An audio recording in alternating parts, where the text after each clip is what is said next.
I met him 15 years ago. I was told there was nothing left. No reason, no conscience, no understanding, and even the most rudimentary sense of life or death, of good or evil, right or wrong. Hey guys, and welcome back to Comicgeddon TV, where all geek culture collides. And if you're new to the channel, please go ahead and click that subscribe button so you don't miss out on future videos. Today, we're going to be taking a look at the 1978 classic John Carpenter's Halloween. Unlike most other reviews, this isn't going to be all sugar-coated just because it's a classic. I will say, the original Halloween is, however, my favorite horror film, and the perfect film for aspiring directors and cinematographers to watch. With that being said, let's get into it. Now, I typed up this review as I was watching it, so there will be some commentary scene by scene, and I'll try to display pictures and images that correspond with what I'm referring to in this video. One thing right off the bat that kind of took me out of the movie was when Judith was being stabbed by young Michael. She didn't try to stop him from stabbing her.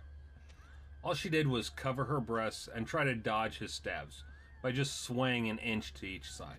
And then when the parents got home, all Papa Myers did was take off his son's clown mask and say, "Michael?" No follow-up questions like, where did that blood come from, or what the hell are you doing outside at this hour, or hell, why do you have a knife? And then the mother, Audrey Myers, all she could do is kind of lean back and slide her hands into her coat pockets. I mean, it's like she wasn't surprised at all, or didn't even really care about the boy. I will say though, this scene was the final scene shot for the entire film. It was an afterthought of Carpenter's, so it was somewhat rushed, especially since it wasn't really even in the budget to film. Then we get to Smith's Grove Sanitarium, where we're introduced to Sam Loomis and Marion Chambers. It's a dark and stormy night, so naturally the sanitarium would have all their inmates wandering the premises, right? It turns out the two were there to collect Michael and take him before a judge. Michael apparently has a parole hearing. We then get introduced to Laurie Strode, played by a young Jamie Lee Curtis. Laurie Strode is the first person Michael sees when he gets to Haddonfield. The later films would set up the idea that he was drawn there because he somehow knew about the younger sister he never met. But in this film, it's presented that he plans to kill Laurie not because he's her sister, but because she was the first person he saw. She was the only one he saw walk up to his house, and he overheard her tell Tommy exactly where they would be. He begins stalking Laurie while she's in class, and then stalks Tommy as he gets out of school in order to follow him home. It's this scene that preys on the fears of parents everywhere. A strange man stalking their child. We then meet back up with Dr. Sam Loomis, who just happened to stop at a payphone in the middle of nowhere, right by a pickup truck that got ran off the road, with its driver dead and naked. What are the chances of that, honestly?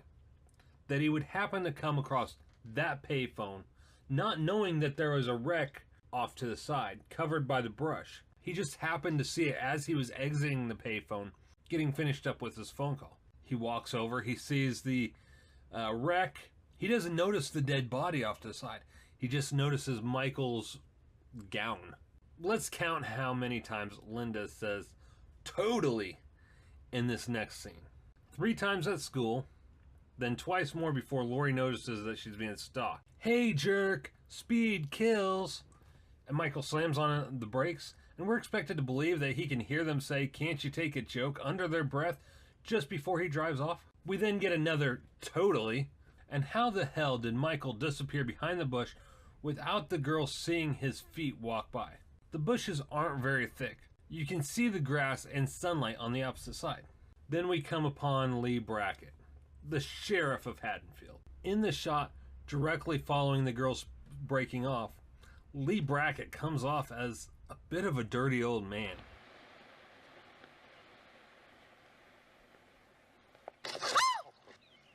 Excuse me, Laurie. Oh, Mr. Brackett, I'm sorry, Mr. Brackett. Oh, I didn't mean to startle you. Oh, it's all right. You know, it's Halloween. I guess everyone's entitled to one good scare, huh? Yes, sir. Nice seeing you, sir.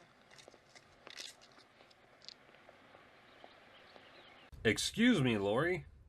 he says as he gazes deeply into her eyes. You can tell he is undressing her in his mind. Now we know why Rob Zombie had Laurie move in with him and his daughter in the remake sequel. Chucky wanted to get his rocks off. And that shit-eating grin he makes after he says, everyone's entitled to one good scare, it really doesn't sit well with me. And as Laurie passes him and walks off, you can see his eyes follow her ass. What the hell, dude? You're the sheriff, and she's your daughter's best friend. Then we see some kids trick-or-treating in broad daylight. The sun is nowhere near close to setting. I guess in the 70s, kids were able to go trick-or-treating during daylight hours, huh?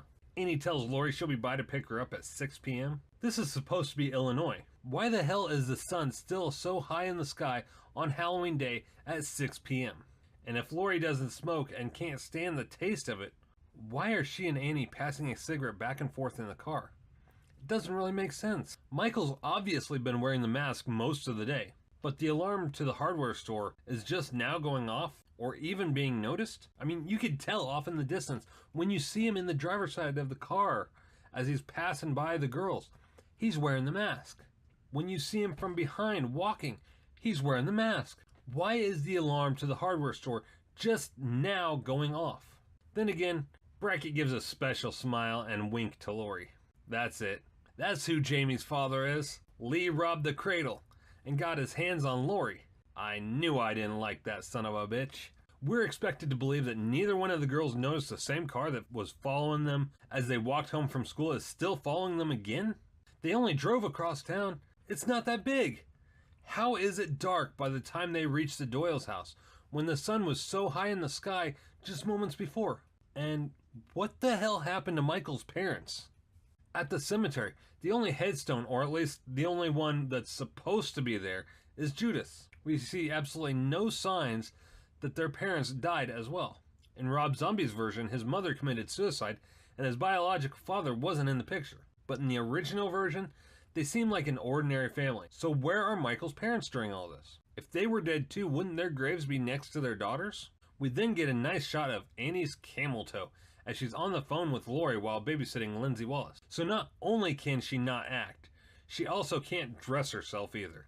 Then Tommy sees a shape off in the distance looking at his house. Then we get to the shot where Lester, the dog, comes across the shape. What the hell kind of guard dog casually walks up to someone they see as an intruder? I mean, come on. If my dog even saw someone step foot in his yard, he's ready to lunge out the window and attack him. We're expected to believe Lester just casually walks up to Michael and lets Michael strangle him. And then we're expected to believe that somehow Michael slammed the door shut while Annie's in the garage. Yeah, the entire door was in the shot, and there's absolutely no shot of Michael in the scene. We think maybe it was the wind, but the way the door slams, it was definitely being pulled.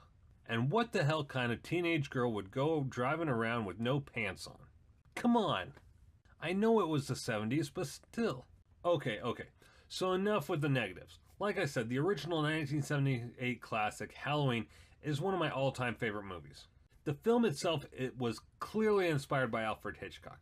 Tommy Doyle was named after Lieutenant Detective Thomas Doyle in the film The Rear Window, which starred Jimmy Stewart. Dr. Sam Loomis was named after Sam Loomis from Psycho, who's the boyfriend of Marion Crane. Marion Crane in Psycho was played by none other than Janet Leigh, who was the mother of Jamie Lee Curtis. Laurie Strode was the name of one of John Carpenter's ex-girlfriends, and Michael Myers was named after an English producer that produced John Carpenter's Assault on Precinct 13.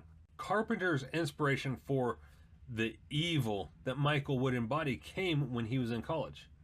While on a class trip to a mental institution in Kentucky, Carpenter visited the most serious mentally ill patients. Among those patients was a young boy around 12 to 13 years old. The boy gave this schizophrenic stare, a real evil stare, which Carpenter found unsettling, creepy, and completely insane. Carpenter's experience would inspire the characterization that Loomis would give of Michael to Sheriff Brackett in the original film. I met this 6-year-old child with this blank, pale, emotionless face and the blackest eyes, the devil's eyes. I spent 8 years trying to reach him, and then another 7 trying to keep him locked up because I realized that what was living behind that boy's eyes was purely and simply evil.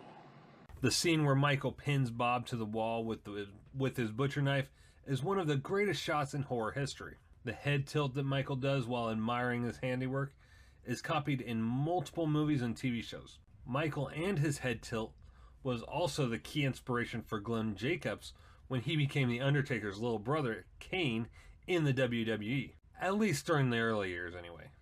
The cinematography for the film was excellent, and the lighting played perfectly into each and every shot. The buildup of the suspense is something most horror films try to mimic, but don't quite get right. John Carpenter, however, perfected it. You don't need kill after kill to build up the final scene. You don't even really need blood and gore. For the most part, you barely see Judith get stabbed in the beginning. In fact, you don't see it at all.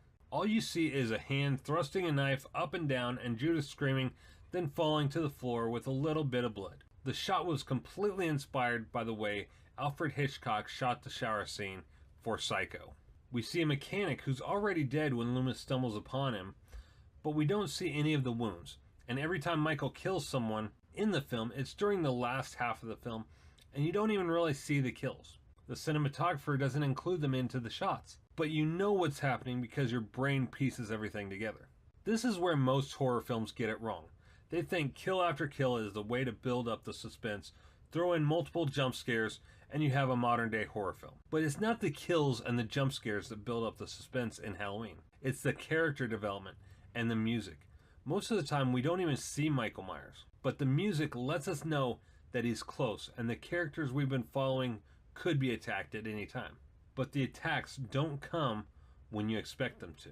At the beginning of the film, you expect Michael to kill Marion Chambers while he's trying to get in the car. But he lets her go and doesn't actually kill her until the opening scene of H2O 20 years later. You expect Michael to kill Annie while she's in the garage with the door open as he's watching her through the doorway. But no. You expect Michael to attack Laurie when she gets home from school and sees him behind the clothesline. But nothing. You expect Michael to do something to Tommy when he follows him after school. Or to the girls when he follows them. But nothing. It isn't until Michael kills the dog that the seal is broken and the murders begin. There's one main problem that I've always asked about this film though. In the scene where Michael finally does attack Laurie, he's right behind her and manages to sneak up on her. So if he's trying to kill her, why did he just slice her arm? He could have easily stabbed her in the back, but no, he cuts her blouse and slices her arm. And then, while she's running around outside like a crazy person, why is he not right behind her? He had plenty of time to catch up to her as she was banging on doors and stuff, but no, Laurie still manages to get away from him, and even with as slow as Tommy got to the door, Michael still wasn't able to catch up to her. Then comes yet another time when Michael has the perfect chance to kill her, and he stabs the couch? She didn't dodge him or anything, and why in the holy hell does Laurie drop his knife? She just stabbed him in the neck with a knitting needle. Yeah, like that's gonna keep him down, really? Then she pulls the butcher knife out of the couch and drops it. Why? Even back in those days, horror movies reveal nothing but you never trust. When you think the killer is dead, they're never dead. So why in the holy hell does she keep dropping the knife? Then, at the top of the stairs, Michael just stands there and waits patiently for Laurie to lock the kids in the bedroom, and then hide herself in the other bedroom. What exactly was going through Carpenter's mind during this scene? There comes a point when the suspense becomes laughable, and then we're expected to believe that Laurie managed to stab him in the eye through his mask with a wire hanger in the dark.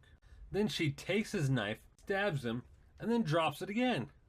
This motherfucker has proven time and time again that he's not going to stay down, but Laurie keeps dropping the knife. There's another thing this film got right though, and that's Michael's face. Most horror movies spend too much time on the killer's face. In Prom Night, in the final scene, we see Jamie Lee Curtis holding her brother unmasked in her arms for several minutes. In Friday the 13th, Jason is unmasked in every single film. Not only is he unmasked, but we spend a good deal of time on him without his mask. In Nightmare on Elm Street, we see Freddy as a human in multiple shots in nearly every film. We get his backstory. We know why. But in Halloween, Michael is just this unstoppable force and Loomis represents the immovable object standing in his way. Sure, Michael's mask comes off in the opening scene after he kills Judith as a child, and then we catch a brief glimpse of his face when he attacks Loomis and Chambers in the car. After that, any shot of his face is of him in his mask. You don't actually get a clear image of what Michael actually looks like until the end of the film, and even then it's briefly and slightly concealed by shadows and from the side. Overall, I'd have to say Halloween has more positives than negatives. Linda was extremely annoying though. Every other word out of her mouth was totally. Even after sex she says totally. It's like she was trying to win the award for the most annoying character in a horror film. I wanted to kill her after the 5th time she said it. I don't understand how Michael tolerated it for so long. Though it's my all-time favorite horror film and top 10 films of all time, I'm trying to look at it objectively. I've seen it quite possibly 1,000 times, so when I watched it this time in preparation for this review, there was a lot of pausing and picking it apart. I didn't want to just give it a 5-star review like all the other movie review channels out there. I didn't want to praise everything about it. I mean, what's the point of reviewing something that quite possibly everyone has seen just to give it high praise? Looking back on it, it does hold up well now that it'll be 40 years old next October. The positives do outweigh the negatives, and the suspense is perfect. John Carpenter proves that you don't need blood and gore or jump scares to make a horror film, because true horror is that of the unknown. It's what you don't see that counts. I'm Shannon for Comicgeddon TV. Happy Halloween, everyone.